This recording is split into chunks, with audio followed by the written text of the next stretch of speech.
Hello, everybody. It's RPGaDay 2024, day number 20, August 20th. And today's prompt is an amazing adventure. An adventure I think is amazing and a lot of fun is The Sinister Secret of Saltmarsh. That it was originally published for AD&D, set in Greyhawk, but it has, of course, been updated. I know there's a 5th edition version of it, but I don't know if it's been adapted to other editions officially or not. I have ran it in 4th edition. It's actually the last 4th edition game I ran before we kind of put 4th edition to bed with my home group.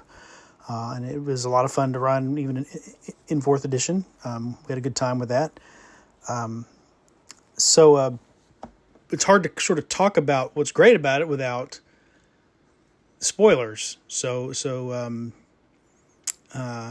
The idea, though, I mean, I think you could spoiler free is that it's the town of Saltmarsh, and there's strange goings on at this abandoned mansion out on the outskirts of town, and the players are induced to investigate that, and then find out what is going on. So that's where that's where you can stop now if you don't want any spoilers for The Sinister Secret of Saltmarsh. What I like about it is, for a first level beginning adventure, it's kind of unique in that it's a haunted house. You think it's going to, I mean, that's sort of the setup, right? Is that this appears to be a haunted house. But of course they go investigate and find out that it's not haunted. There's some bad guys in there and enemies to face. I do think there's a couple places where you might run into a couple of goblins, but it's also notable in that the real enemies you're working against are not monstrous humanoids. I mean, typically with first level D&D adventures, you tend to pit people against goblins, kobolds, orcs, or maybe some sort of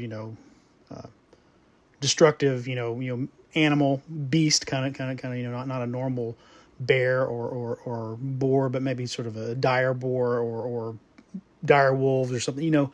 But those are sort of the typical things, wild things or monstrous humanoids. Here, it's actually just humans who are trying to pull off a scam and using the haunted house. It's a Scooby-Doo thing. They're using the haunted house motif as a way to keep people out while they're basically smuggling weapons. And then the other plot twist is when you find out what these sort of pirates are up to, they're bringing in weapons to sell to these lizard folk in the neighboring marsh. But you find out at the end that the lizard folk don't bear any ill will to the town. So there's that sets up the sequel and the other two modules in the Saltmarsh series. And so that I think that's really interesting too. It's a good whole series, but I think The Sinister Secret of Saltmarsh is very classic in that it's got some things you don't often see in a beginning D&D adventure, and it's very well written and it's a lot of fun. And so that's my entry for day 20. I'll be back tomorrow with another episode. Until then, take care of yourself and try to make someone happy today.